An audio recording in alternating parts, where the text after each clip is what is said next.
Para nosotros en la Fundación Global Democracia y Desarrollo, pues es un placer recibirles y darles la bienvenida a cada uno de ustedes y resaltar, ¿no?, y destacar la presencia de los representantes de la Comisión Centroamericana de Ambiente y Desarrollo, CCAD, y de cada uno de los representantes de las instituciones oficiales, organismos de cooperación internacional, embajadas, organizaciones no gubernamentales y público en general que nos acompañan. El objetivo de esta actividad es sostener un encuentro con algunos de los negociadores de los países de la región del Caribe y de Centroamérica, de Centro y Sudamérica, de la región que han trabajado en el marco de las negociaciones de la Convención Marco de las Naciones Unidas sobre Cambio Climático. Tal y como decía Emil, pues indagar un poco más, profundizar un poco más sobre qué pasó en Copenhague y todo el proceso de aprendizaje desde la Convención de Kioto hasta la celebración de la cumbre en Copenhague durante el mes de diciembre. Asimismo, en el seminario busca no solamente el análisis de todos los eventos acontecidos, sino formulación de propuestas y hasta líneas estratégicas de la región de cara a las negociaciones en la Conferencia de las Partes 16 de México para este año 2010. Quisiera resaltar que esta actividad, como todas las que celebraremos en este año, pues tienen un matiz especial, ya que este es nuestro 10º año de actividades. Entonces esta actividad enmarcan lo que es la celebración de nuestro año de 10º aniversario, por lo cual muy importante darle esa agradable información. Y bueno, simplemente reiterar la bienvenida y reiterarles que el Funglode siempre tendrá las puertas abiertas para propiciar un espacio donde se busque formular propuestas creativas para uno de los mayores problemas que está enfrentando la humanidad, como lo es el cambio climático. Esta organización siempre proveerá un espacio donde se manifieste la pluralidad de las opiniones y se pretende lograr la participación de actores relevantes para el intercambio de ideas sin comprometer las respectivas posiciones de los países de la región. Reiteramos nuestra cordial bienvenida y aspiramos a que cada uno de ustedes saque el máximo provecho de nuestra conferencia magistral del día de hoy y de los trabajos y debates del día de mañana. Muchas gracias.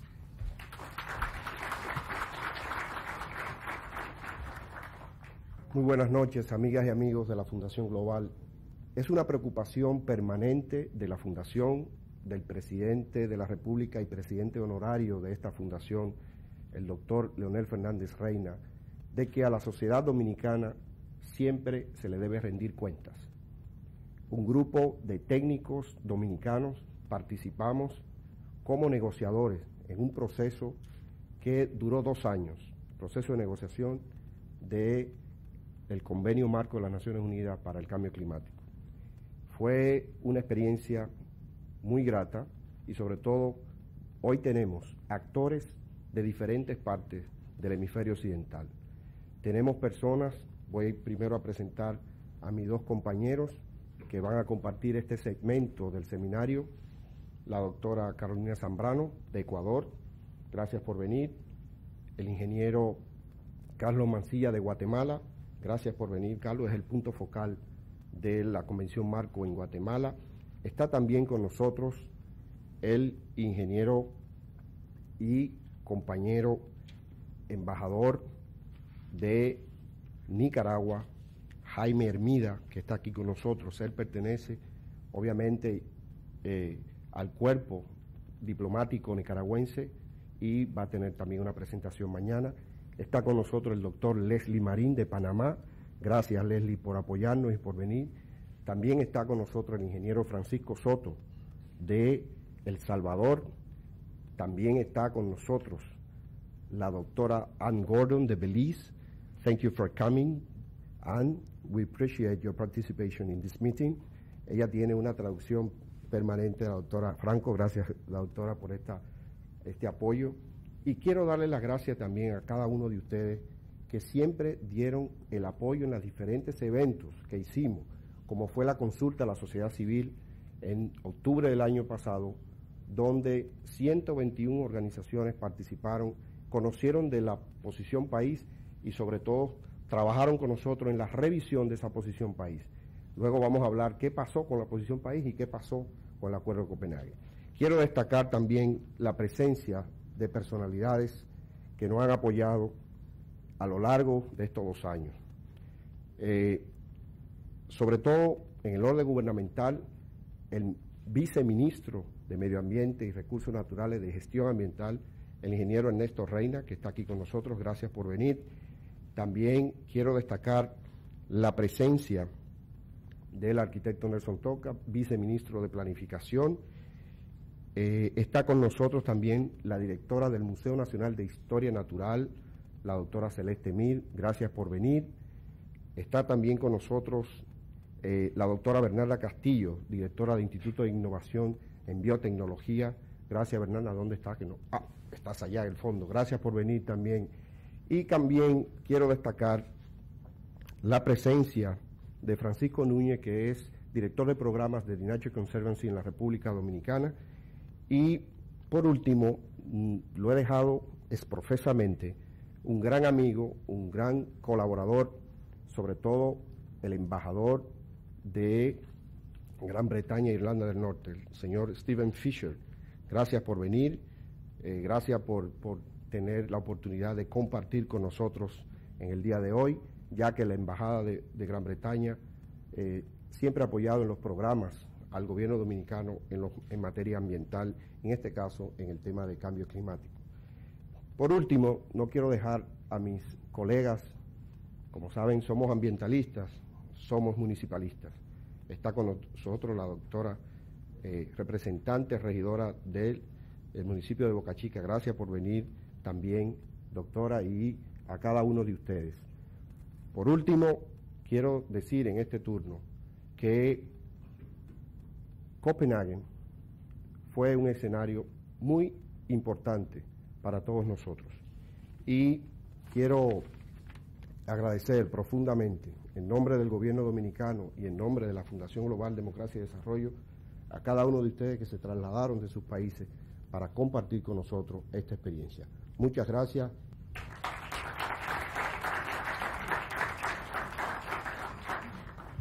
Gracias, Omar, por tu bienvenida. Para mí es un gusto estar aquí con todos ustedes y compartir mi visión, no solo como ex subsecretaria, sino también como persona de todo lo que pasó en la cumbre de Copenhague y también el proceso previo que vivimos como negociadores. Creo que antes de comenzar a conversarles sobre la negociación en sí, yo creo que es fundamental entender por qué el cambio climático es un problema tan especial. A diferencia de todos los otros problemas de la humanidad, el cambio climático afecta a todas las especies, a todos los países, los servicios ambientales y también al bienestar humano, lo que nosotros en Ecuador conocemos como el buen vivir, y a la relación entre ellos. Entonces es en ese momento donde ya el cambio climático pasa a ser un problema que no es solo relacionado con la voluntad política de gobiernos, de congresos, de senados, sino que es un problema que está relacionado con responsabilidad social. Responsabilidad social con las generaciones presentes, con las generaciones futuras y también con la naturaleza. También existen algunos autores que han denominado al cambio climático como un problema malévolo. ¿Por qué es eso? Porque es un problema frente al cual nosotros no tenemos ninguna experiencia previa, empeora y también cambia con el tiempo. No existen soluciones certeras, sino que también está marcado totalmente por la incertidumbre, tanto en términos de sus impactos como en términos de las soluciones. Y también ahora los actores que están buscando, tratando de encontrar soluciones para ese problema, son los principales responsables de este. Yo creo que las negociaciones fueron marcadas y están marcadas por una dicotomía norte-sur. Esto también se relaciona directamente con las causas del cambio climático y sus impactos. El cambio climático es un problema global, pero de todas formas está causado principalmente por las emisiones de los combustibles fósiles de los países desarrollados. Esas emisiones son el resultado de patrones insostenibles de consumo y de producción que también son las que marcaron la distribución de poder y de riqueza en el mundo. Al mismo tiempo, El cambio climático, que es consecuencia de esta distribución inequitativa, afecta con mucha más fuerza a los países en desarrollo. Nosotros vemos precisamente como países como el Ecuador, como República Dominicana, están entre los más vulnerables, sin haber sido los que causaron el problema. Entonces vemos que el cambio climático viene de estos patrones insostenibles de consumo y de producción y al mismo tiempo exacerba la inequidad que hay en el mundo. Entonces esta dicotomía norte-sur y esta diferencia entre los países, lo que divide los intereses y las visiones de cómo tratar el problema del cambio climático a nivel global. Y fue también esta diferencia lo que marcó la cumbre de Copenhague. La cumbre de Copenhague a la final recibió mucha atención, pero tenemos que ver que es parte de un proceso. Emil mencionó que fue la 15ª conferencia de las partes. Significa que hubo otras 14 antes. Sin embargo, esta fue muy especial porque contó con la presencia de alrededor de 130 jefes de Estado y también esperábamos que sea el fin de 2 años de intensas negociaciones, como mencionó Omar. Yo siempre empiezo con este contexto al escribir las negociaciones porque mucha gente habla del post-Kioto. Kioto no se acaba y esa es la posición de todos los países en desarrollo. Entonces, esto es para explicarles más o menos cómo se dan las negociaciones. Existe una vía de la convención cuyo objetivo es mejorar la implementación o intensificar las labores de adaptación, mitigación dentro de la convención, y la otra vía es para definir los futuros compromisos de los países de anexo 1 o países desarrollados en el marco del protocolo de Kioto. Ninguno de nosotros, yo creo, conoce un protocolo que dure solamente 4 años, sino que solo se acaba el primer periodo de compromiso y lo que tenemos que negociar y seguiremos negociando es la definición de los compromisos para el segundo periodo, de las metas de reducción para el segundo periodo de compromisos. Entonces es alrededor de estos 2 grupos que todos los que estamos aquí de los diferentes países negociamos durante un proceso muy largo e intenso de 2 años, que requirió mucho esfuerzo no solo mental, sino también físico, y eso exige un compromiso también de todos los representantes de los diferentes países, y que esperábamos que culmine en Copenhague. Bueno, yo creo que ninguno de nosotros esperaba realmente que se termine en Copenhague, porque por estas diferencias enormes que existen entre los diferentes países, nosotros sabíamos que era prácticamente imposible llegar a un acuerdo entre todos. Sin embargo, personalmente yo sí creo que era posible llegar a una declaración política en donde se reconozcan ya los puntos de consenso en las diferentes áreas de discusión. Estos son los principales pilares del plan de acción de Bali, que es como los términos de referencia de las negociaciones, que son visión común, que es más o menos el preámbulo de todo lo que queremos lograr con las negociaciones, mitigación, que es la reducción de las emisiones, adaptación, que es lo que hacemos para hacer frente al cambio climático, desarrollo y transferencia de tecnología, y también recursos financieros. Estos 2 últimos son los medios habilitantes o de implementación para todas las otras actividades. Como les decía, lo que nosotros esperábamos era seguir negociando. Nosotros como negociadores negociamos hasta el final para lograr acuerdos alrededor de todas estos puntos, y acuerdos, al hablar de acuerdos me refiero a acuerdos entre los 192 países que forman parte de la convención. Sin embargo, ya hacia los últimos días del proceso, este fue más o menos secuestrado por la presidencia de la Conferencia de las Partes, que estaba llevada por el primer ministro danés.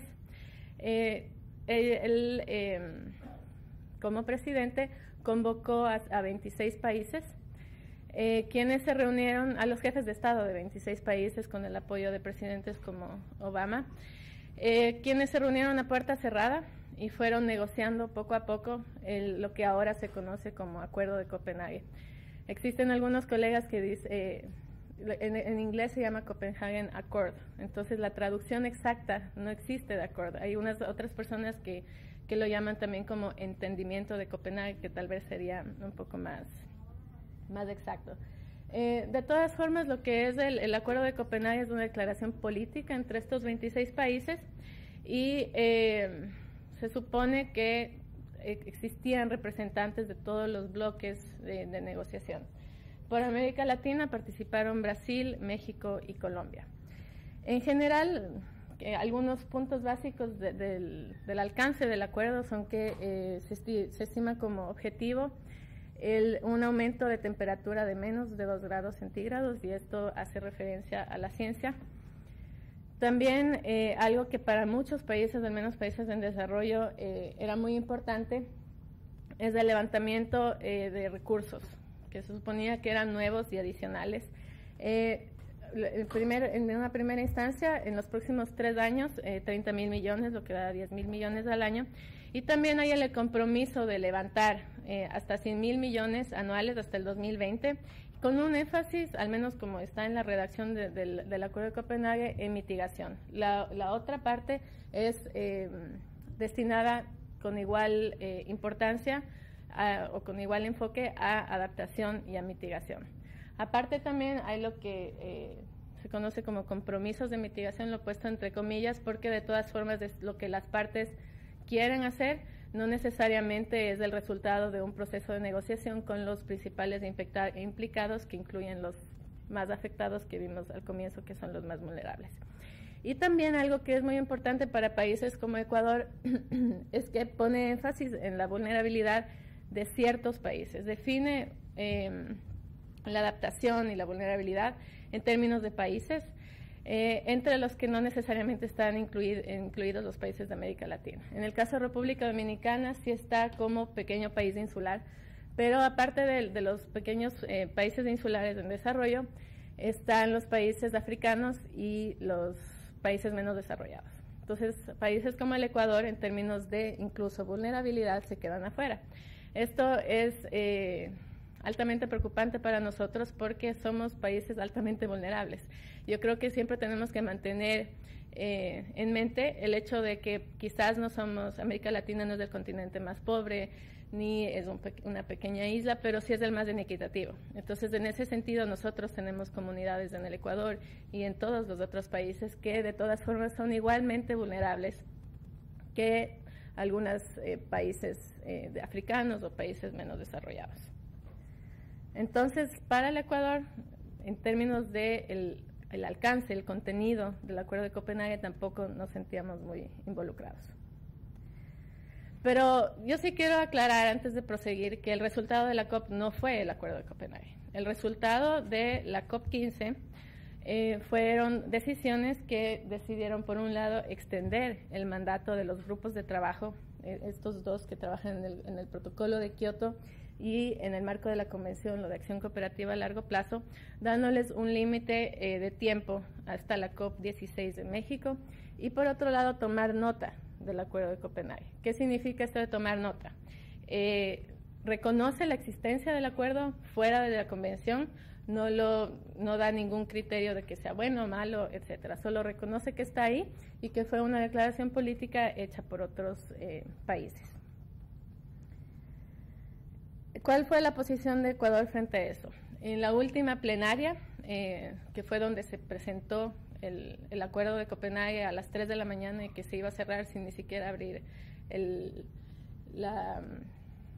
piso para poder nosotros expresar las diferentes opiniones, nosotros, junto con otros países como Venezuela, Bolivia, Cuba y Nicaragua, hicimos una denuncia abierta al proceso en sí. ¿Por qué? Porque nosotros consideramos que iba en contra de las reglas básicas del multilateralismo y consideramos que era excluyente, poco transparente. Yo personalmente no vi el texto del Acuerdo de Copenhague hasta las 3 de la mañana, pero sin embargo en las noticias yo ya me enteraba que se había llegado a un acuerdo, como dijo el presidente Obama, a un acuerdo que expresaba consenso entre los países. Ecuador, y junto con otros 150 países, no había leído el acuerdo. Entonces, pero no, como Ecuador, como país, nuestra posición no solo es una posición de denuncia al proceso, sino también que consideramos que el contenido del acuerdo en sí es bastante pobre y no es lo que el mundo y el planeta necesitan en términos de una solución y una respuesta global al cambio climático.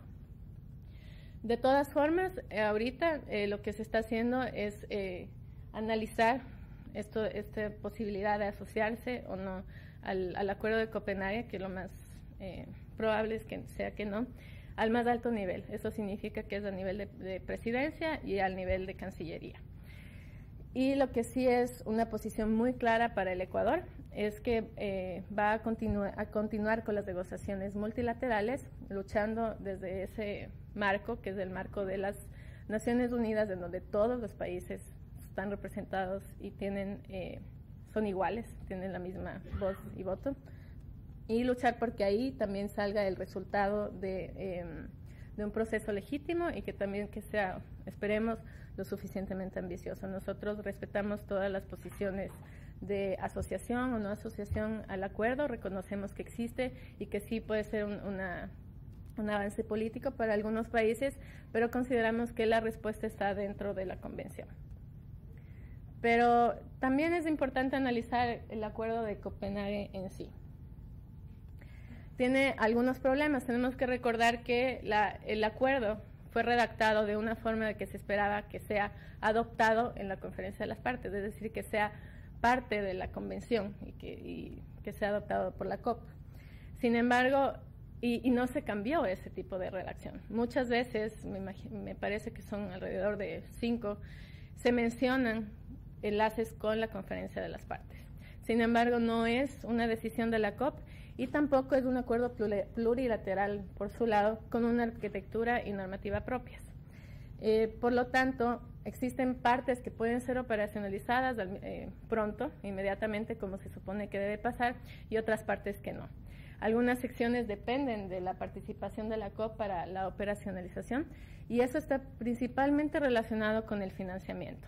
Un aspecto algo que fue al menos atractivo, yo creo, para algunos países en desarrollo, era esto del financiamiento que fue planteado en el Acuerdo de Copenhague, sobre todo el financiamiento a corto plazo que va hasta el 2012, que suma 30.000 millones. Pero ya vamos a analizar también el financiamiento después. Hay otras partes que sí pueden ser operativas ya más inmediatamente, y son las acciones o medidas de mitigación que tomen los países a nivel nacional. Eso ya depende de la decisión de cada país y cómo lo vaya a implementar. Antes de continuar analizando el financiamiento en sí, quería ponerles esta frase que yo pude escuchar del jefe negociador de Estados Unidos en uno de los momentos más álgidos y duros de las negociaciones, en donde el negociador de Estados Unidos le exigía a Ban Ki-moon que se adopte el acuerdo, pero las palabras que se utilizaron fueron: ya les estamos dando los 10.000 millones por los que nos estaban rogando, haz algo, y le exigía al secretario general de las Naciones Unidas. Aquí tenemos que aclarar algo. Los países desarrollados tienen compromisos en el marco de la Convención y en el marco del Protocolo de Kioto de proporcionar financiamiento y tecnología a los países en desarrollo. Esos son compromisos, no son caridad. O sea, a veces parece que nosotros, los países en desarrollo, estamos rogando que nos den plata, que nos den tecnología, pero no es así. Los países, esto responde a un principio de responsabilidades comunes, pero diferenciadas, y que deben ser cumplidos, todos los compromisos, sobre todo por los países desarrollados. Pero ahora vamos a analizar entonces el financiamiento dentro del Acuerdo de Copenhague. En el texto del acuerdo se crea el Fondo Verde de Copenhague, pero claramente se dice que el Fondo Verde es parte del mecanismo financiero de la Convención. Sin embargo, el Acuerdo de Copenhague a la final no fue una decisión de la COP, entonces no es parte de la Convención. Entonces, en este sentido vamos a tener un poco de problemas. Al mismo tiempo se crea un panel de alto nivel bajo la guianza de la COP, y este panel lo que haría es evaluar y estudiar la contribución de las diferentes fuentes de financiamiento. Entonces, de esto también depende de la COP. Volvemos a esto de los aspectos legales, en donde se hace referencia específica a la conferencia de las partes, pero que a la final no resulta tan bueno porque el acuerdo no fue adoptado. Al mismo tiempo, hay otros asuntos relacionados con el financiamiento que resultan bastante preocupantes para países como el Ecuador. Y es que ahora el financiamiento está sujeto a condiciones. Una de las condiciones, y esto fue una comunicación hecha personalmente a mí por parte de un representante de la Embajada de Estados Unidos, en Ecuador es que ahora solo el financiamiento va a ser destinado a países que se asocien con el Acuerdo de Copenhague. Vuelvo a lo que mencioné anteriormente. Esto es el financiamiento y la transferencia de tecnología son compromisos de los países desarrollados con los países en desarrollo en general. Entonces no debería de estar alineado o relacionado o atado a diferentes decisiones que tomen los diferentes países. En términos también ya del contenido del acuerdo, los compromisos de los países en desarrollo están desligados del financiamiento. Se menciona, por ejemplo, que los países en desarrollo ahora tienen que comunicar sus acciones de mitigación en comunicaciones nacionales cada 2 años. Bajo la convención, los costos incrementales de las comunicaciones nacionales son cubiertas por los países desarrollados. Sin embargo, como este no es una decisión de la COP, no necesariamente se aplican todas las provisiones de la convención, entonces ni siquiera se dice quién va a financiar las comunicaciones nacionales. Y volviendo a lo de las referencias de la COP, también se dice que todas las reglas para la presentación y el reporte de estas acciones van a ser definidas en el marco de la convención. Entonces otra vez estamos con esto. Y como les decía, algo que se veía como positivo es que habían estas nuevas fuentes de financiamiento, pero hay una falta de claridad en cómo, cuándo y dónde se va a formar el Fondo de Copenhague, y también los canales de financiamiento, cuáles van a ser los criterios para dar los fondos a los países, etcétera. ¿Qué ha pasado hasta ahora? Hasta ahora en la mañana habían 55 países asociados.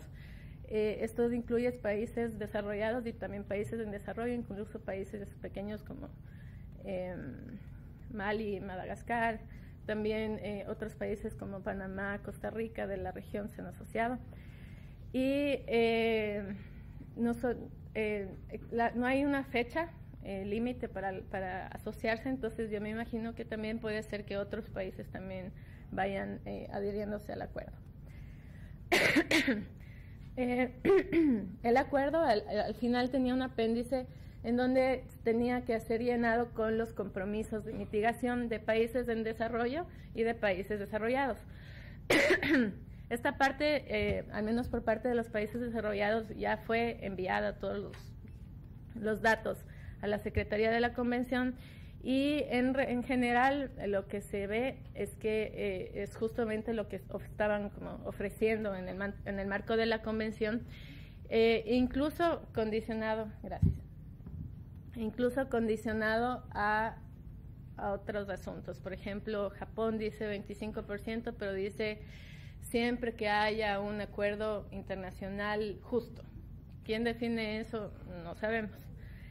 Igual Estados Unidos se compromete, me parece que tengo aquí, el 17% con relación a los niveles del 2005, lo que representa menos de 4% con relación a los niveles de 1990, siempre que pase la ley de cambio climático en el Senado y en el Congreso. Entonces vemos todo tipo de condicionalidades, y como siempre me recuerda también mi compañera Ivette, que está aquí, es que ahora incluso puede ser menos porque no hay condiciones de cuánto tiene que ser reducido a nivel nacional y cuánto puede ser reducido en países en desarrollo a través de mercados de carbono, etcétera. De manera general, lo que ya se ha presentado por los países desarrollados da más o menos a menos de 15% de reducción de emisiones al 2020. Lo que requiere el mundo es al menos 40% para lograr los 2 grados que se establecen en el mismo acuerdo. En el mismo acuerdo, al comienzo se pone como objetivo final los 2 grados, o menos de 2 grados, perdón. Lo que se requiere para eso, sí, menos de 2 grados, lo que se requiere para eso es 40%, pero lo que se compromete en las partes es menos de 15%. Como vamos a ver un poquito después, este 15% que representa un aumento entre 3 y 3.5 grados de aquí a fin de siglo. Los fondos todavía no están operacionalizados y hubo declaraciones por parte de representantes de Gran Bretaña y también Jonathan Pershing, que es el segundo negociador de Estados Unidos, de que gran parte de los fondos entre el 2010 y al 2012 van a ser provenientes de fondos de ayuda oficial para el desarrollo. Una posición que era general para todo el grupo de los 77 más China, que es el grupo de los países en desarrollo, es que el financiamiento tenía que ser adicional a la ayuda oficial para el desarrollo. Yo incluso también, cuando leí el Acuerdo de Copenhague, también asumí que era adicional. Pero ahora estas declaraciones dicen que es dinero existente, que ya está en programas a nivel mundial y que incluso se va a utilizar dinero que estaba destinado a programas de salud y agua en África para luego invertirlo en proyectos de infraestructura y mitigación en sectores como Asia. Entonces, esto, por ejemplo, para bastantes países también es prioritario. Preocupante, y volvemos al concepto también limitado de vulnerabilidad. Como les decía, más o menos todos los niveles se mantuvieron. Siempre en las negociaciones nos daban estos cuadritos en donde ponían todo lo que se comprometían a hacer las partes, y algo que siempre se reclamaba era que no se ponía al lado cuánto requería el mundo o cuánto requerían los países en desarrollo. Y volvemos al hecho de que es alrededor de 15% y comparado al 40-45% al 2020 que requiere la ciencia, ¿no? Ahora estaba justo analizando qué es lo que significa estos compromisos de mitigación del Acuerdo de Copenhague para el mundo. Como les decía, se estima que sería un aumento entre 3 y 3.5 grados.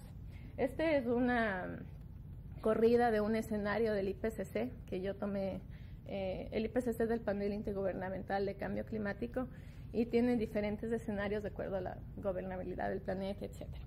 Este escenario justo tiene un aumento estimado de 2.8 grados centígrados. Las metas actuales del Acuerdo de Copenhague serían más de 2.8 grados. Entonces, a mí me gusta también enseñar esta imagen porque hay que recordar que estamos hablando de 3 grados promedio. Pero como vemos, a nivel de Amazonía son 5 grados, a nivel de América del Norte, más del norte son incluso más, 5.5 grados, etc. Esto ya tiene consecuencias nefastas para el mundo, porque ya los 2 grados también lo tienen, y por eso alrededor de 100 países estuvieron defendiendo 1.5 grados hasta el final. Y también aquí vemos una imagen del cambio en escorrentía. O sea, cuando hablamos de cambio climático no es solo un aumento de temperatura, sino también cambios en los patrones de precipitación, acidificación de los océanos, etcétera. Entonces, bueno, aquí también vemos en general el promedio, pero debemos pensar que de todas formas los países que tienen más o menos aguas van a tener grandes sequías y grandes inundaciones que a la final pueden tener promedios, ¿no? Igual nuestra región también está gravemente afectada. Solo para terminar, si quisiera repasar un poquito cuáles son los impactos, primero entre un aumento entre 2 y 3 grados y después de más de 3 grados. Una parte es que se derretiría todo el manto de hielo, bueno, con 2 y 3 grados parte del manto de hielo que está sobre Groenlandia y el Antártico occidental. Eso implicaría un aumento del nivel del mar y también un cambio de salinidad de los océanos. Todo el estrés hídrico que vimos antes también implica una reducción significativa de la producción agrícola, al menos en nuestras latitudes. Cientos de millones de personas van a estar afectadas por un aumento de inundaciones costeras. Ya con estos 2 a 3 grados, se espera que hasta un 30% de las especies animales y vegetales en el mundo se extingan. También hay una mortalidad generalizada de los corales. 1/6 de la población mundial estará afectada por inundaciones o sequías, como les había dicho antes. Va a haber mayor morbilidad y mortalidad causada por las sequías, inundaciones, también los desastres naturales, los deslizamientos. Y también, por otro lado, vemos un cambio en la distribución de vectores de enfermedades. No solo de enfermedades humanas, sino también de plagas. Incluso yo les puedo contar que en Bogotá, que es una ciudad bastante alta, yo vengo de Quito, que es parecido, ya hubo un caso de malaria el año pasado. Lo mismo va a haber en mi país y va a haber en África, etcétera, y va a pasar de diferentes formas en los diferentes países. Con los impactos de más de 3 grados, además de todo lo que ya vimos y mucho más que no he podido decir, ya vemos una baja en la productividad agrícola global mucho más grande. Se estima que unas 550 millones de personas van a estar bajo riesgo de hambruna y 1.300 millones desnutridos, sobre todo los niños, ¿no? Ahí ya se estima que se perdería todo el hielo que está sobre Groenlandia y el Antártico Occidental. ¿Qué implica eso? Yo he leído partes que dicen que todos los trillones de agua, de litros de agua que están en el Antártico Occidental implicarían un aumento del nivel del mar entre 2 y 8 metros. Y lo que está sobre Groenlandia de 7 metros. Nosotros no nos imaginamos esto, pero la cuestión está relacionada con cambios abruptos, lo que se considera puntos de quiebre o tipping points en inglés, a los que se puede llegar y son mucho más probables cuando pasamos los 3 grados. Otro tipping point, otro punto de quiebre está relacionado con la Amazonía. Se espera que hasta un 80% de la Amazonía, que es la principal fuente de absorción de CO2 del mundo, se haga sabana. O sea que el paisaje que nosotros vemos en África después puede ser muy común en países como Ecuador, en la Amazonía andina y sobre todo en la Amazonía brasilera. Un 30% de los humedales costeros a nivel mundial se perdería, las olas de calor y las muertes asociadas aumentarían muchísimo. Y como les decía, esto de los puntos de quiebre y la retroalimentación causarían como una catástrofe y nosotros ni siquiera podemos conocer a fondo cuáles serían los impactos. Entonces, bueno, ¿cuáles serán los próximos pasos? Yo creo que lo más importante es continuar en el Foro de las Naciones Unidas con las negociaciones legítimas, tanto en el protocolo de Kioto, que todavía no está muerto, como en el Plan de Acción de Bali. Algo que es muy importante y que yo creo que siempre tenemos que tener en mente, sobre todo las personas de la sociedad civil, es que no es solamente necesario llegar a un acuerdo ambicioso, sino también un acuerdo justo. Tenemos que pensar en todas las personas que necesitan de acceso a electricidad, etcétera. Entonces, este acuerdo tiene que ser establecido de una manera justa. Yo creo que es fundamental que en espacios como este también se fortalezcan alianzas con países amigos que pueden tener intereses comunes, estén o no asociados al Acuerdo de Copenhague. Yo creo que de todas formas todos estamos conscientes de que el planeta necesita mucho más que eso. También yo creo que la movilización de la sociedad civil, de los diferentes actores, es fundamental para crear presión a los diferentes gobiernos y congresos para lograr tener la voluntad política que se necesita para promover las transformaciones económicas y sociales requeridas para llegar a tener un planeta mejor. Y otro punto que me parece fundamental también es que como países nosotros tengamos una estrategia de comunicación articulada. La comunicación y los medios de prensa juegan un rol fundamental en el momento de las negociaciones y ya también después de la implementación de acciones a nivel nacional. Entonces nosotros necesitamos una sociedad informada, con información real y verídica y sobre todo aplicable a las realidades de cada país. Y ya para terminar, Ecuador seguirá contribuyendo como un país único que es. Nosotros, a la final, es un poco difícil tener algunas posiciones a veces porque somos un país verde, bastante innovador, pero también somos dependientes de petróleo y somos vulnerables al cambio climático.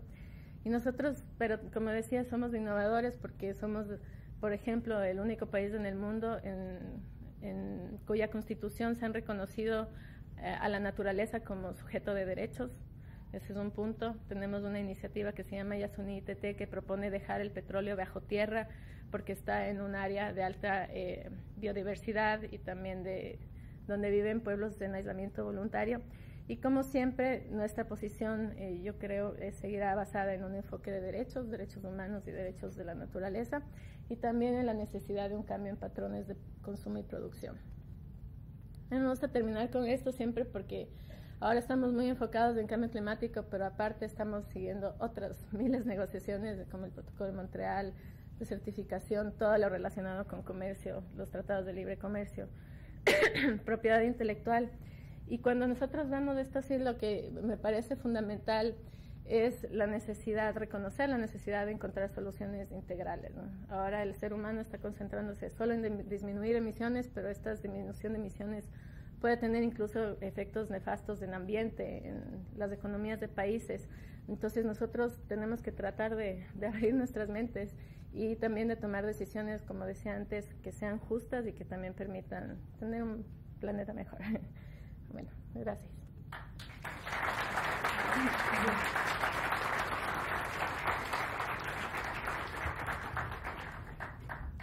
Verdad es que para nosotros es mucho gusto el que se nos haya invitado a poder compartir los análisis que hemos hecho de todo el proceso y también cómo desde el punto de vista de una nación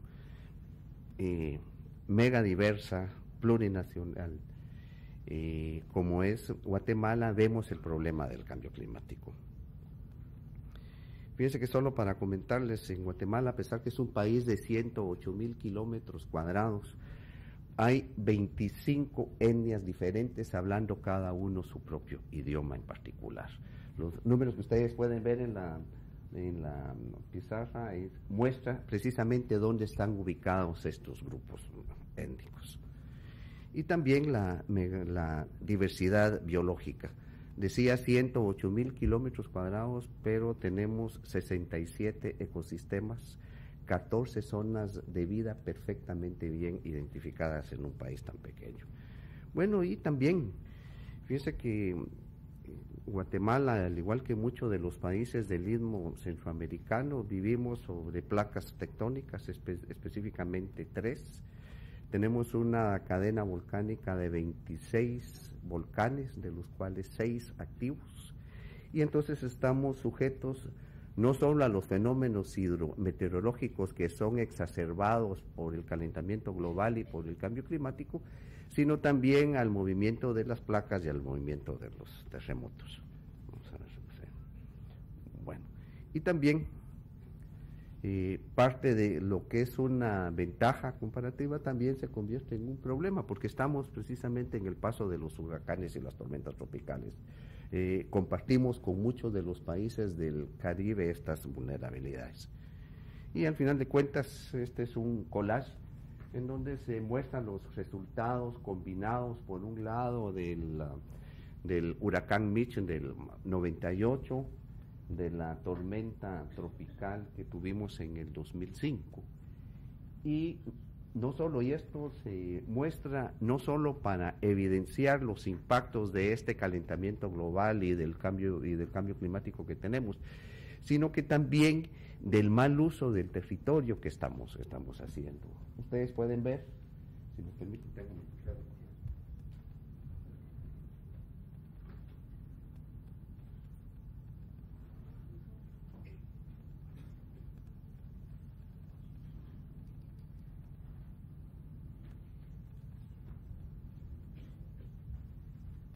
Fíjense que esto que logran ver aquí es un tubo de agua. Significa que estamos ante una pared de una casa, que apenas se puede ver aquí. Entonces, no solo tenemos los impactos del cambio climático, sino que el mal uso del territorio que estamos haciendo. Este es un terreno cultivado. Sin embargo, aquí podemos ver, esto sí ya no es culpa de nosotros, esto es culpa del calentamiento global. Este es Panabaj, este es un pueblo en la región Sutuil y Cachiquel del país, en el altiplano, que quedó soterrado como consecuencia de la tormenta tropical. Fue tanta la cantidad de personas que fallecieron que fue prácticamente imposible sacarlos. También eran más de 4, 5, 6 metros de lodo, arena, entonces se tuvo que declarar un cementerio ahí precisamente porque no se podían sacar. El impacto, el cambio climático no solo nos afecta por el aspecto de exceso de agua, sino que también tenemos serios problemas de sequía que afecta. Esto es solo para mostrarles que en el periodo de unos 10 años, estoy hablando del periodo 1998 en el 2000, no solo tuvimos al Mitch y a la tormenta tropical Stan, sino que en el 2001 y en el 2009 tuvimos serios problemas de sequías que provocaron hambrunas y desafortunadamente pérdidas de vidas humanas. Bueno, entonces al final de cuentas, se puede ver que, como muchos países, compartimos el que somos un país vulnerable. De hecho, cuando estábamos en Copenhague, en Naciones Unidas, sacó un informe donde señala que Guatemala, al igual que otros países centroamericanos, estamos entre los 10 países más vulnerables del mundo a los efectos de la variabilidad climática y del cambio climático. Bueno, tal vez algo importante es que desde hace aproximadamente unos 2 años cambió el paradigma de cómo vemos el problema del cambio climático. Originalmente se concebía como un tema eminentemente ambiental que evolucionó a ser, por supuesto, ambiental, social, económico y políticamente vinculante. Es decir, y desafortunadamente, y digo desafortunadamente como consecuencia del proceso, de ese mal proceso de negociación que tuvimos en Copenhague, no solo es ahora ambiental, social, económico y político, sino también ideológico. O sea, subió de categoría ese tipo, es el problema del cambio climático. Bueno, y teniendo eso como base, puedo indicarles cuáles son los principios básicos de la posición de Guatemala ante las negociaciones internacionales, específicamente de cambio climático. En primer lugar, hablamos de responsabilidades comunes pero diferenciadas. Es un principio básico porque esto significa, al final de cuentas, que los países que están emitiendo muchos gases de efecto invernadero tienen que compensar mucho esos gases de efecto invernadero. Un país que está emitiendo cantidades menores de gases de efecto invernadero tiene que compensar y tiene que disminuir menormente, y un país pequeño que está emitiendo pocos gases de efecto invernadero debe entonces reducir en esa misma proporción. Y tal vez me gustaría detenerme un poquito en esto. Realmente uno de los principios básicos de la posición de Guatemala es el respeto a la vida en todas sus manifestaciones, en todas sus formas y en los bienes y servicios que la sustentan. Es decir, estamos pasando a una visión antropogénica totalmente, siendo el hombre y el medio ambiente lo que nos interesa, el hombre y la mujer, por supuesto, ¿verdad? Bien, y me gustaría ya, Carolina nos habló un poquito de los valores, los porcentajes. Fíjese que nosotros, y sí, me refiero a nosotros como Guatemala, y posteriormente fue una posición que se compartió con muchos otros países, esperábamos que las reducciones de las emisiones de gases de efecto invernadero fueran de por lo menos un 45% para el año 2020 y de un 95% para el año 2050, de acuerdo al principio de responsabilidades comunes pero diferenciadas. Es decir, no estamos rehuyendo países como Guatemala, que tenemos que reducir nuestras emisiones, sí, pero en base a la cantidad que nosotros estamos emitiendo. Desafortunadamente, y utilizando una palabra que se usa mucho en Guatemala, es que nosotros somos los paganos del cambio climático. Es decir, no somos los causantes del problema, pero sí somos de los países y de las regiones y de las localidades que sufrimos no los impactos ni los posibles impactos del cambio climático. Los estamos viviendo ahorita y los hemos vivido por lo menos documentados en los últimos 10 años, no digamos periodos más atrás. Y ya Carolina lo explicó, y es que los países desarrollados, precisamente ellos se comprometieron a proveer recursos financieros para la reducción de esta vulnerabilidad y el mejoramiento de la capacidad de adaptación al cambio climático, y que debían de ser adicionales a la ayuda oficial al desarrollo, cumpliendo las características de que fueran apropiados, predecibles y sostenibles. Bueno, ¿qué se esperaba de la COP15 y de la reunión de las partes 5? Bueno, en primer lugar, 2 grandes objetivos. Primero, todo lo que es el poner en operación el plan de acción de Bali, que ya lo comentó Carolina. O sea, esa visión que traducida al español se llama la acción cooperativa de largo plazo, con los 5 pilares de plan de acción de Bali, como el de la mitigación, adaptación, tecnología, creación de capacidades, inversiones y financiamiento. el establecimiento de un fondo multilateral de cambio climático en el marco de la convención, precisamente para canalizar esos recursos adicionales predecibles como consecuencia de los impactos actuales, inmediatos y futuros del cambio climático en nuestros países. Bueno, también ese es uno de los componentes. El otro componente tenía que ver la adopción de las metas de reducción de emisiones por parte de los países del anexo 1. Fíjense que el protocolo de Kioto es el único instrumento vinculante que tiene el mundo para las reducciones de gases de efecto invernadero, y al decir vinculante significa que es una obligación asumida por todos aquellos países que firmaron por un lado y ratificaron el protocolo de Kioto. De los 194 países que conformamos a la Convención Marco de Naciones Unidas sobre Cambio Climático, solamente un país no ha ratificado el protocolo de Kioto. Estamos hablando específicamente de los Estados Unidos. Para los otros países se comprometieron. Eso es como cuando uno firma un contrato. Un contrato, uno voluntariamente asume un compromiso, pero en el momento que lo firma se convierte en una obligación. Eso es exactamente el protocolo de Kioto. Es una obligación para aquellos países que tienen que reducir emisiones de gases de efecto invernadero. Y que además que estas reducciones deberían de estar basadas en la ciencia y en los conocimientos más actuales de la ciencia, para evitar principalmente esos daños irreversibles que tenemos, no solo al sistema climático de la Tierra, es a la vida, a nosotros como especie, y no solo a nosotros, y de ahí por qué Guatemala insiste en que uno de los principios básicos es el respeto a la vida en todas sus formas y a los bienes y servicios que la sustentan. ¿Qué obtuvimos? Este es un esquema, no pretendo que lo lean, pero este fue el documento que se nos presentó a las 3 de la mañana y que nos habían dado solo una hora para que lo aprobáramos, ¿verdad? Entonces, primero ya Carolina lo explicó, yo voy a pasar muy rápidamente. Se realizaron negociaciones entre los diferentes grupos de países fuera de los procesos multilaterales de negociación.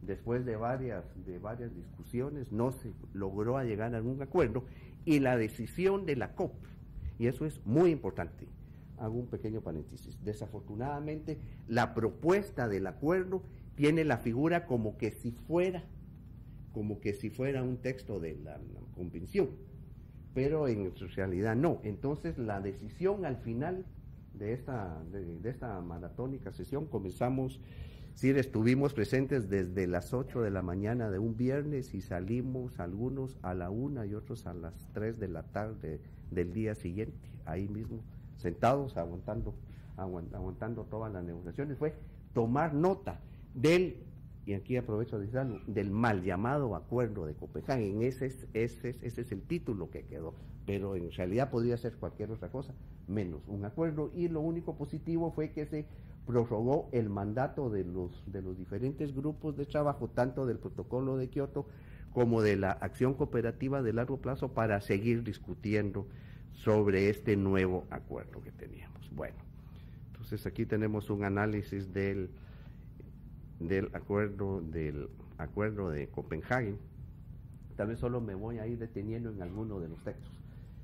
Por favor, esto no es una traducción oficial, es una traducción libre del acuerdo.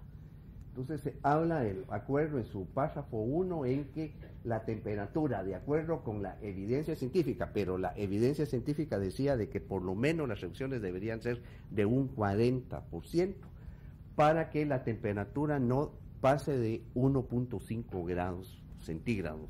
Ya nos explicaron anteriormente qué pasa con estos dos, que la verdad es que va a ser mucho más de los dos.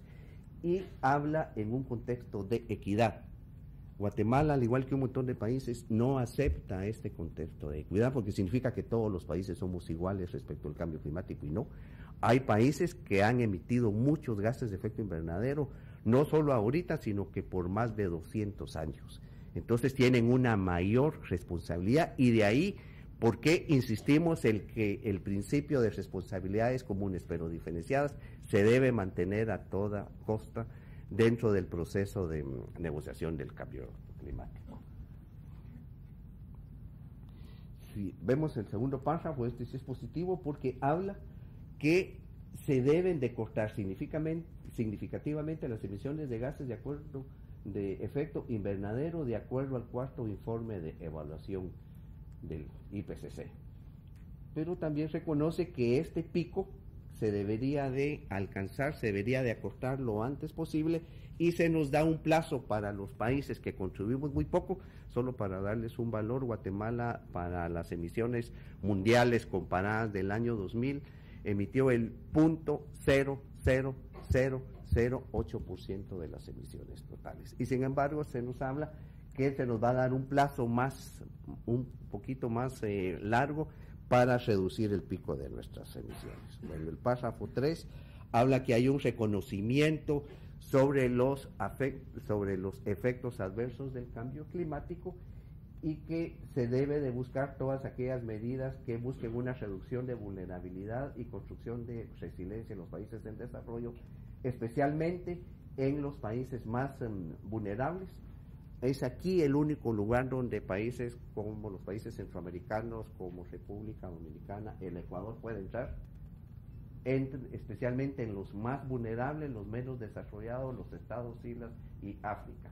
Y dice el texto redactado por ellos que los países desarrollados deben proporcionar recursos financieros adecuados, predecibles, sostenibles, y la tecnología y la creación de capacidades para hacerle frente a los impactos negativos del cambio climático.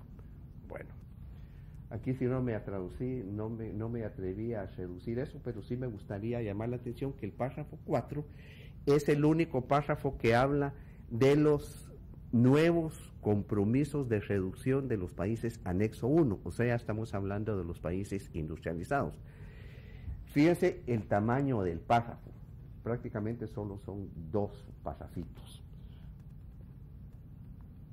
Y el párrafo 5 habla de los compromisos de los países que no son industrializados. Para eso tuve necesidad de utilizar 2 slides para poder poner todos los compromisos que nos están poniendo. En primer lugar, hace una separación al interno de los países no industrializados. Dice que los países menos desarrollados y los estados insulares, ya no está hablando de los países más vulnerables, porque habían 3 categorías, ¿verdad? Estaban los menos desarrollados, los estados islas, los países del África y los países más vulnerables, 4. Entonces aquí separa 2, países menos desarrollados por un lado y los estados insulares.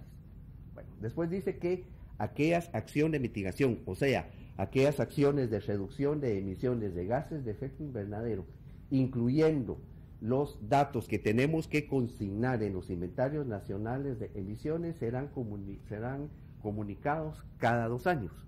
Nos están poniendo un compromiso adicional.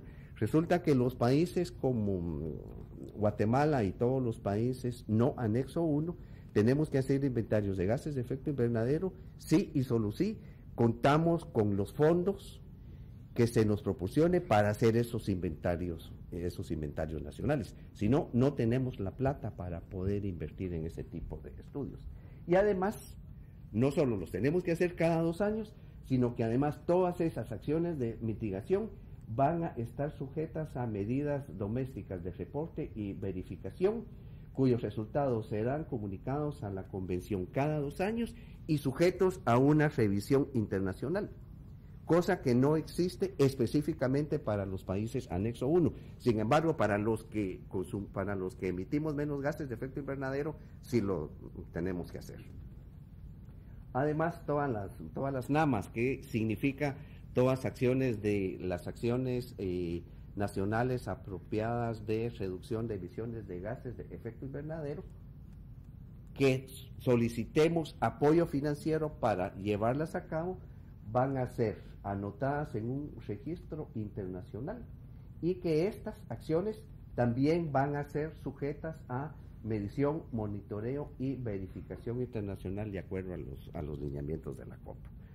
Bueno, aquí habla en términos generales, el párrafo 6 habla sobre la conveniencia de hacer reducciones de emisiones de gases de efecto invernadero a través de las iniciativas RED. o sea, la reducción de las emisiones provenientes de la deforestación y degradación de bosques. El párrafo 7 habla que existen diferentes mecanismos, diferentes approaches para mejorar los análisis de costo-beneficio tendientes a reducir emisiones de gases de efecto invernadero. Y sobre la parte de los fondos, aquí sí no coincido totalmente con Carolina, porque el documento tal como se nos fue presentado a las 3 de la mañana dice fondos nuevos, así dice textualmente, fondos nuevos, adicionales, predecibles, suficientes, así como mejora de acceso, serán proveídos por parte de los países desarrollados para los países en vías de desarrollo para llevar a cabo, y lo puse en el orden como dice el texto, no en el orden que nos interesa a nosotros. O sea, países como Guatemala le interesa reducir la vulnerabilidad al cambio climático y mejorar su capacidad de adaptación. Esos conceptos están puestos hasta en tercer lugar. Primero, reducción de emisiones de gases de efecto invernadero, después reducción de emisiones a través de la deforestación y degradación de bosques. Bueno, dice que el compromiso colectivo de los países desarrollados es proporcionar recursos nuevos, insisto, dice nuevos, adicionales, de cerca de 30,000 millones para el periodo 2008 al 2012, con un reparto equilibrado entre la adaptación y la mitigación. Aquí la pregunta es, ¿qué es equilibrado entre estos dos conceptos? ¿Verdad? Si nosotros somos un país que tiene que reducir muchas emisiones de gases de efecto invernadero, desde el punto de vista de nosotros, equilibrado sería aquel que le diera más peso al financiamiento de las medidas de mitigación. Pero si somos exactamente como estamos ahorita, totalmente vulnerables, no al futuro cambio climático, a la variabilidad climática que ya tenemos ahorita, equilibrado va a ser en función de que nos ayude a reducir esa vulnerabilidad y esa adaptación al cambio climático. Bueno, sin embargo, después dice, hay una tercera oración, que los fondos para adaptación van a ser priorizados para los países más vulnerables, tales como países menos desarrollados, pequeños estados, islas en desarrollo y África. O sea, aquí ya nos sacaron a un montón de países. ¿Por qué? Porque los fondos para adaptación provenientes de estos 30,000 millones van a ser priorizados para los países que más impactos tienen en el cambio climático y que no necesariamente estamos clasificados como países menos desarrollados o clasificados como pequeños estados, islas en desarrollo, y no estamos en el continente africano.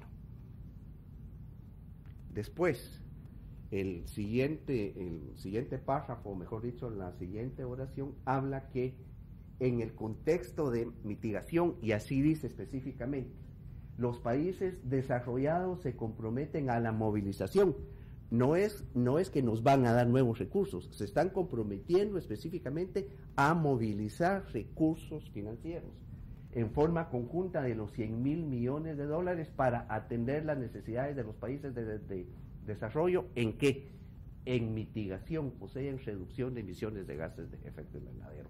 Y posteriormente se habla que estos fondos provienen de una amplia variedad de fuentes públicas, privadas, bilaterales, multilaterales, tales como fuentes alternativas de financiación. La pregunta es, ¿cuáles son? ¿Cuáles son estas fuentes alternativas de financiación?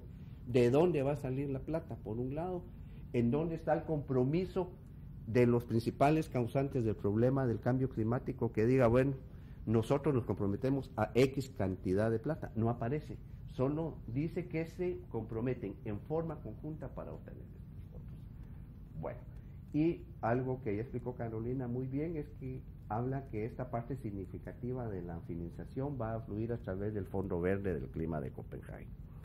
Bueno, el grupo de alto nivel, el Fondo Verde, la parte de tecnología y finalmente, porque este acuerdo de Copenhague tiene 12 artículos o 12 párrafos, el párrafo 12 que habla de una consideración del fortalecimiento de la meta a largo plazo, digamos el equivalente a la visión compartida de largo plazo, y que para el 2015 vamos a revisar la meta de ver si el mundo como tal podría pensar en que entonces ya la temperatura no va a ser de 2 grados centígrados, sino de 1.5.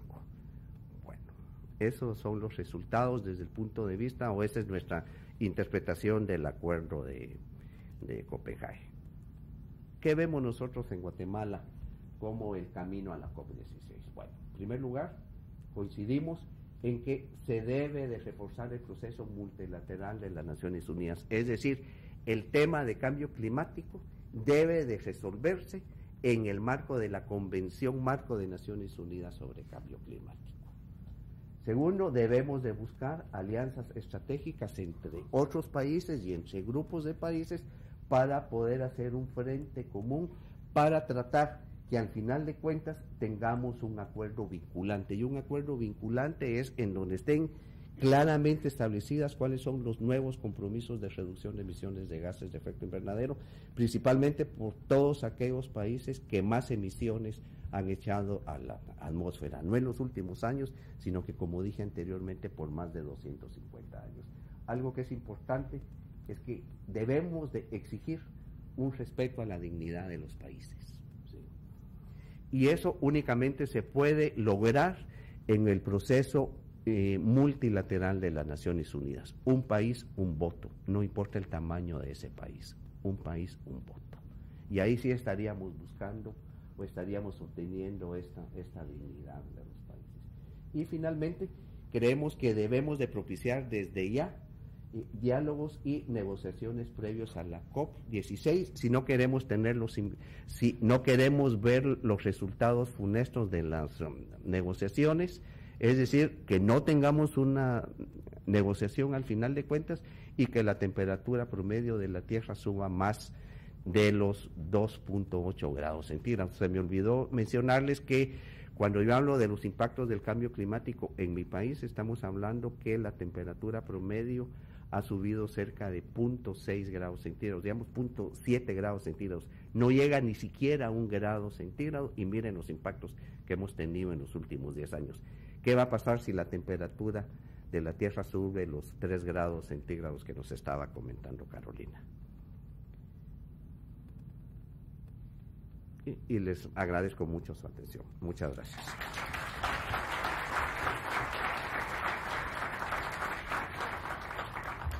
Primero, darle las gracias a otras personas que se han sumado en el día de hoy. Quiero agradecer la presencia de la embajadora Venecia Álvarez de la Cancillería de la República. Gracias, Venecia, por venir. Igualmente al presidente de la Comisión de Medio Ambiente y Recursos Naturales de la Cámara de Diputados, diputado Mario Fernández. Sé que estás enfermo. Eso es un indicador de que hay mucho cariño y mucho respeto por el trabajo que se está haciendo en República Dominicana. No quiero antes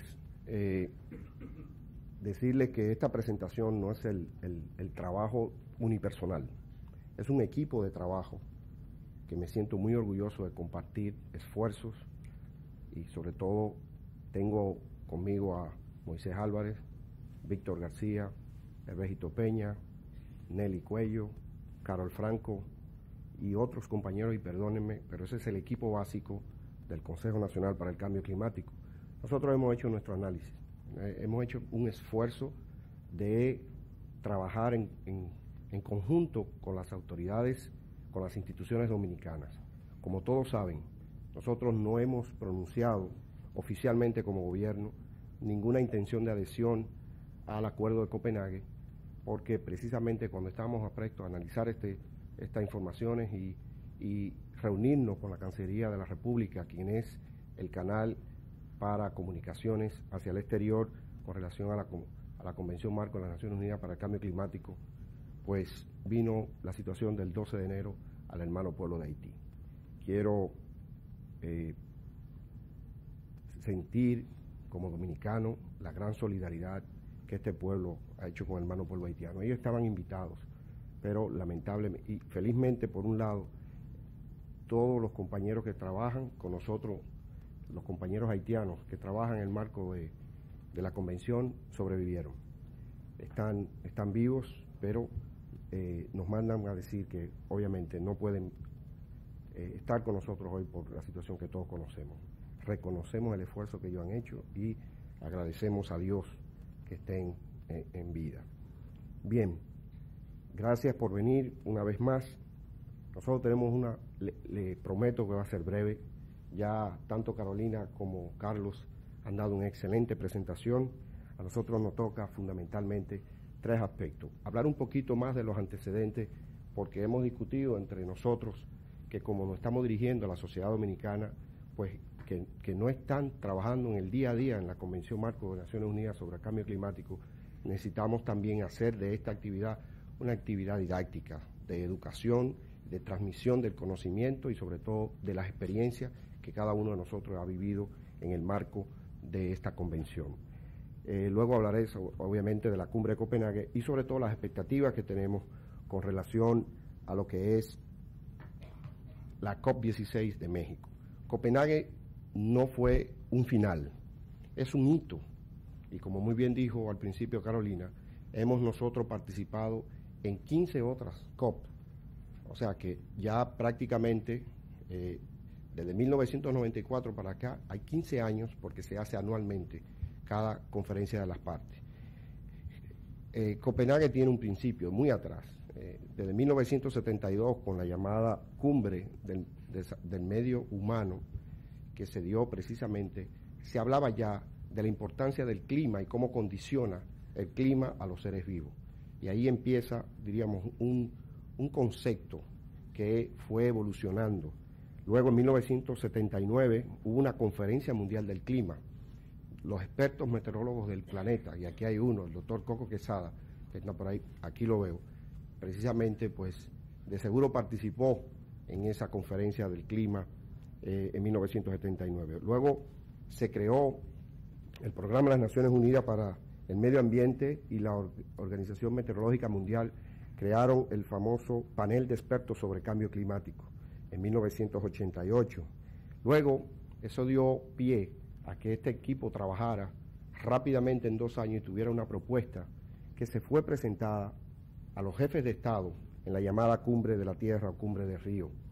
Ahí en esa cumbre pues se firmó más de 10.000 participantes. En ese momento había sido el evento más importante en materia ambiental en el planeta. Eso ya hace prácticamente 20 años. En esa cumbre también se firmaron 3 convenciones. Se firmó la Convención de Biodiversidad o de Diversidad Biológica, la Convención de Certificación y Sequía y la Convención del Cambio Climático. Estas 3 convenciones se han trabajado de manera integral y se viene trabajando de manera integral, dado que todo converge hacia que el cambio climático es tanto causa como consecuencia y sobre todo que las actividades humanas son las que generan este problema.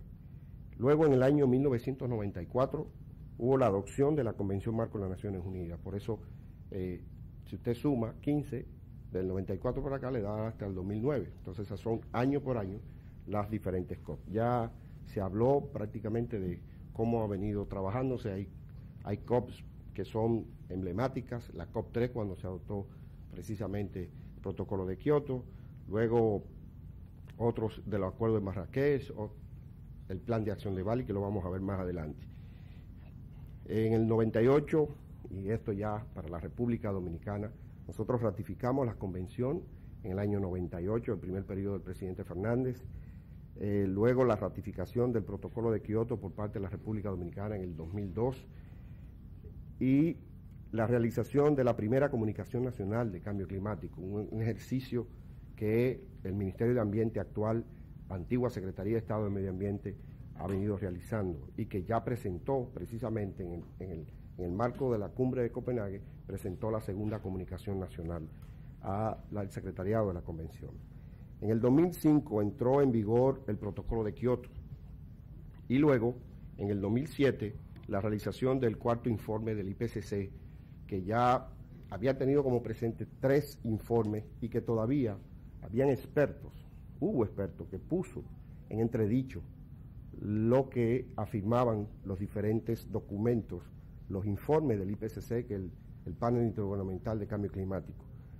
En este 4º informe se dice claramente que es inequívoco que es una realidad y que está comprobado científicamente de que las actividades antropogénicas son las actividades que están produciendo el calentamiento global. Por último, llegamos a Copenhague. Ahora bien, Copenhague tiene también un antecedente inmediato, que fue el plan de acción de Bali. Como muy bien lo escribieron mis antecesores, pues el plan de Bali, que fue adoptado en Indonesia, tuvo 4 pilares básicos: la mitigación, la adaptación, la transferencia tecnológica y el financiamiento, y arriba es lo que se llama la visión compartida o visión común. Se crearon 2 grupos de trabajo, un grupo de trabajo de largo plazo y el grupo que trabajaría en la modificación del protocolo de Kioto, porque el primer periodo de cumplimiento es precisamente hasta el 2012, por eso algunos manejaban la información del post-Kioto. O sea, para entrar en el post-Kioto teníamos que negociar antes de que llegara esa fecha un proceso de acuerdo, de consenso, como se toman las decisiones en la convención, para poder hablar del post-Kioto. Por eso se crearon 2 grupos de trabajo. Ahora bien, el proceso de negociación, ¿cómo se dio? Nosotros en octubre dimos unas declaraciones muy claras, unas señales muy claras de que el proceso iba a ser y estaba siendo dificultoso y sobre todo lento. Un proceso incluyente, tenemos que decir que los técnicos que trabajamos, se produjo un documento de 199 páginas, un documento con mucha sustancia, sobre todo todos los países empezaron a hacer las llamadas submissions, que son documentos técnicos que se envían, se daban unos plazos, y en muchos casos los países de manera individual hacían esos documentos técnicos y lo mandaban al secretariado. Pero también un grupo de países, y nosotros, en este caso, por eso que ustedes ven que nos llevamos también los colegas de Centroamérica y la República Dominicana, porque nosotros lo hicimos en el marco de nuestro esquema de integración, que es precisamente la CCAD, que es la Comisión Centroamericana de Ambiente y Desarrollo. Se trabajó sobre todo el aspecto de adaptación al cambio climático, la parte de vulnerabilidad, de mitigación, y esos documentos con Nicaragua, con El Salvador, prácticamente con Costa Rica, con Panamá, pues se mandaron al secretariado y fueron plasmados en el documento que se estaba trabajando en las negociaciones. El resultado de la aplicación de una metodología de inclusión de todos los textos trajo precisamente un volumen muy amplio. Eso dificulta el proceso también de decantación. ¿Qué va a quedar de ese documento? Porque todo el mundo quiere que su argumento quede plasmado, obviamente, con toda razón, en un documento de todos. Eso se tradujo en una situación inmanejable. Luego vinieron precisamente las situaciones de hecho, que fueron la participación de los jefes de Estado. Como muy bien dijo Carolina, 108 jefes de Estado, por ejemplo, los 37 países del anexo 1, todos los dignatarios estaban presentes. Algunos, como el caso de la República Dominicana, se hizo representar, 16 para ser más exacto, por su vicepresidente, y muchos por los ministros y secretarios de Estado de Medio Ambiente de su respectivo país. ¿Qué se esperaba? Bueno, esperábamos de Copenhague un resultado ambicioso y de largo alcance que también fuera justo y equitativo. Este resultado debía de estar en conformidad con el principio de responsabilidad común pero diferenciada, y también que fuera una correspondencia en el hecho de que quien más emite, quien más contamine debe pagar. Es un principio básico también en derecho ambiental. Y sobre todo que cada quien aporte en función de sus capacidades respectivas. Sin embargo, debido a un alto nivel de desconfianza, fruto de unas negociaciones que fueron truncadas por el nivel político, y sobre todo porque en el último momento las autoridades danesas pues sacaron un documento que venía siendo como un documento salvador, pero en realidad era una propuesta alternativa a la ya consensuada por los niveles técnicos. Visto eso, el grupo de países, en este caso BASIC o BASIC, que es el grupo de, por eso se llama así, por Brasil, Sudáfrica, la India y China, hicieron un bloque de países de economías emergentes y también sacaron una propuesta alternativa. Luego el grupo Sombrilla, que es un grupo conformado por Estados Unidos, Rusia, Japón y Australia sacaron también una propuesta. O sea, que como ustedes bien están visualizando, hubo una guerra de propuestas al final de las negociaciones. Eso, en negociación, lo que han trabajado, saben que no es saludable, saben que no es aconsejable, y obviamente nosotros que estamos en el grupo de las Islas Estados Insulares en Desarrollo, donde estamos, también sacamos entonces una propuesta. Si seguimos como estamos, va a pasar como en esta caricatura que dice que finalmente tenemos un acuerdo internacional vinculante del control de los gases de efecto invernadero. Oh, buena noticia. Y lo que ustedes ven abajo es la reunión de 2040 justo en el pico del Monte Everest. O sea, esto es un asunto urgente. Esto amerita un tratamiento distinto, porque a diferencia de otras actividades globales, yo decía esta tarde en un encuentro que tuve con algunos amigos de Funglode, de que hay amenazas globales. El narcotráfico es una amenaza global, el tráfico de armas, el tráfico inclusive de humanos, hay amenazas que son globales. Pero hay países que viven sin narcotráfico, hay países que no tienen estos males. En cambio, la problemática del cambio climático, ningún país escapa a esa amenaza. Todos estamos afectados y todos vamos a ser afectados. Entonces, no entendemos cómo a veces nosotros los seres humanos pues no recapacitamos ni reflexionamos sobre esta situación. Nosotros hicimos, para ser un poquito distinto a los colegas, como hicimos una posición país, nosotros lo que hicimos es, tenemos el eje, que son los pilares del Plan de Acción de Bali, la posición del país, lo que dice el Acuerdo de Copenhague y la coincidencia o disidencia. En este caso, sobre las metas, la República Dominicana sustentaba el 1.5. Déjeme decirle que hasta 100 países logramos hacer declaraciones públicas de que sustentábamos la reducción, sobre todo llevar a 1.5 grados Celsius el incremento de temperatura. Esto no está consignado porque el acuerdo lo que establece son 2 grados. También que las emisiones sean establecidas dentro de la meta mundial de reducciones a 350 ppm. Sin embargo, no se habla de ningún indicador en el Acuerdo de Copenhague.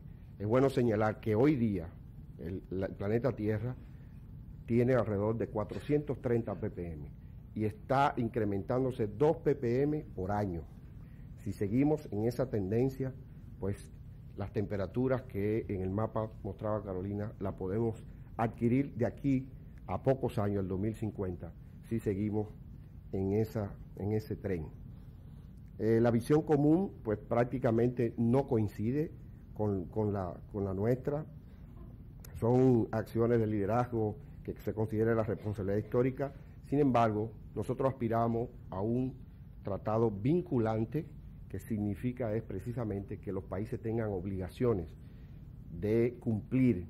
De lo contrario, esto es prácticamente compulsivo, ¿no? Que usted tiene que cumplir, o hay un mecanismo de rendición de cuentas y sobre todo de pase de factura si usted no cumple con el compromiso y lo pactado. También en cuanto a acciones de mitigación, tampoco no definen un mecanismo global de mitigación, de reducción, muy vago el Acuerdo de Copenhague. En cuanto a la transferencia tecnológica, tampoco se refiere el documento. El año base para la realización, ya vimos, como muy bien Carlos mencionaba, y también Carolina enseñó un cuadro, hay algunos que utilizan como año base en 1990, sin embargo, que debe ser así, porque eso fue lo acordado del Plan de Acción de Bali para rendir los reportes de emisiones. Utilizan otros países el 2005 a su conveniencia, obviamente, porque cuando usted dice, al 2005 yo reduzco el 17% de emisiones domésticas, bueno, usted está haciendo un gran logro como país desarrollado, pero cuando usted lo analiza y le somete a una metodología, ese 17% se traduce apenas en un 3% al año base de 1990. O sea que fíjense que a veces también manejamos algunas imágenes buscando impactar a las sociedades. Si usted no está debidamente edificado y educado en el tema cambio climático, usted se lleva la percepción errada de que se está haciendo algo positivo. Hay una situación que se dio ahora, los técnicos por un lado y los políticos por otro. Nunca olvido que las personas que estaban afuera, aguantando un frío de prácticamente menos 2 grados en Copenhague, se movilizó toda la sociedad civil europea, inclusive vi personas de América, de todos lados, que fueron a hacer movilizaciones y estimular, en otros casos, a los negociadores a que se llegue a un acuerdo. Empezaron a repartir unos botones que dicen: los políticos hablan, los líderes actúan. Y esto precisamente lo traigo a colación porque se vio claramente de que podíamos llegar a un acuerdo, pero el nivel político, que como muy bien dijo Carlos, nunca había estado presente al más alto nivel en una negociación. Después de la Segunda Guerra Mundial, no hay un instrumento jurídico internacional en medio ambiente que haya tenido a 108 jefes de Estado. Es la primera vez en la historia. Y eso, si se quiere, hasta cierto punto, queríamos y lo deseábamos, pero no que tomara la dimensión que tomó y la dirección que tomó. Queríamos que, obviamente, ser apoyados por el nivel político, pero que apoyaran los documentos técnicos y los documentos de negociación que por 2 años ya los grupos de trabajo habíamos llegado. Entonces, esa es la diferencia. No es que es deseable el apoyo político siempre, obviamente, pero un apoyo político no que se fije en lo que es la intención de votos, en los muestreos o otro tipo de actividades. También en cuanto a reducciones de emisiones por deforestación y degradación, prácticamente ese mecanismo estaba listo y iba a beneficiar a 46 países que están en la franja tropical. Sin embargo, eso no se refiere en el documento, para nada. Pero las acciones de implementación bajo REC, en cuanto sean las NAMAs y las NAPAs, tampoco hace referencia. Y habíamos llegado ya a niveles de acuerdo muy avanzados. En lo único que coincidimos por nuestra posición país fue que se crea el panel de alto nivel en el marco de la conferencia de las partes y el fondo de Copenhague, pero qué triste, muy tímido. Los cálculos que habían hecho los técnicos eran fundamentalmente de 700.000 millones de dólares. Apenas conseguimos, y digo conseguimos, pero vamos a ver 10.000 millones, como muy bien lo citaron, y eso es insuficiente. Hubo inclusive la exclamación de un jefe de Estado que dijo: oh, pero si el clima hubiera sido un banco, lo hubiéramos salvado.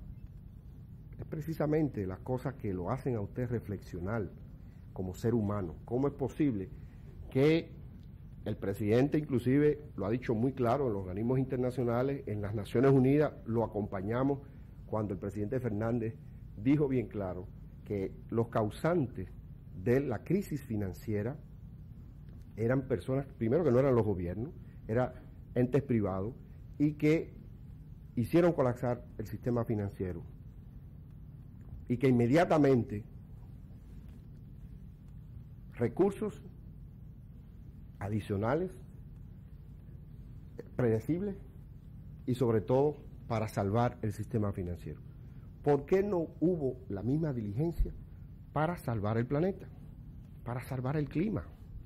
¿Cómo es posible que nosotros, y cuando digo nosotros nos incluimos todos, no hagamos el esfuerzo para salvar el planeta, pero sí para salvar el sistema financiero? Cuando hay crisis financiera, se salva el sistema, pero hay crisis climática, solamente aparecen 10.000 millones de dólares. Bien,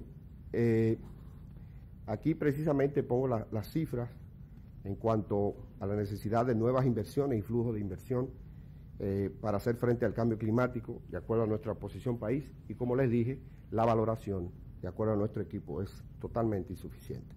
Por eso yo creo que el acuerdo de Copenhague, que creo que lo está devolviendo este oso polar con vasta razón, tiene que ser devuelto. Tiene que ser devuelto porque no cumple lo más mínimo con las aspiraciones de los seres humanos del planeta, y mucho menos lo que es la biodiversidad. Las expectativas frente a la COP16, ya los colegas se han hecho referencia, yo voy solamente a puntualizar 3 cosas. Debemos de llegar a un acuerdo jurídicamente vinculante, ese es nuestro mayor deseo.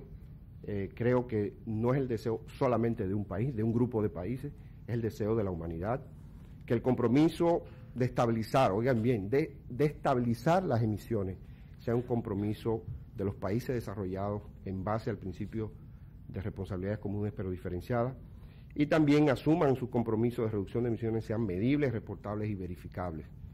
La expectativa, sobre todo el mecanismo REC, nosotros planteamos que con el 1% del PIB mundial podemos ayudar a que se evite la deforestación y sobre todo que podamos invertir esos recursos en los países en desarrollo que dependen mucho de este recurso tan importante para el desarrollo nacional y regional de prácticamente, como dije, 46 países que están en la banda tropical. Aspiramos que un nuevo régimen donde los países desarrollados tengan responsabilidad de aportar los recursos financieros y tecnológicos, y también que conviene poder lograr la creación de un fondo multilateral en tecnología y transferencia tecnológica, no solamente en asuntos de mitigación, sino que un aspecto clave del manejo y combate al cambio climático es precisamente la transferencia tecnológica. Las implicaciones del acuerdo, ya los compañeros lo han hablado, pero yo quiero decirles lo siguiente. De acuerdo a datos que tenemos, fundamentalmente datos del informe Stern, muy bien hecho por el Ministerio de Hacienda de Inglaterra,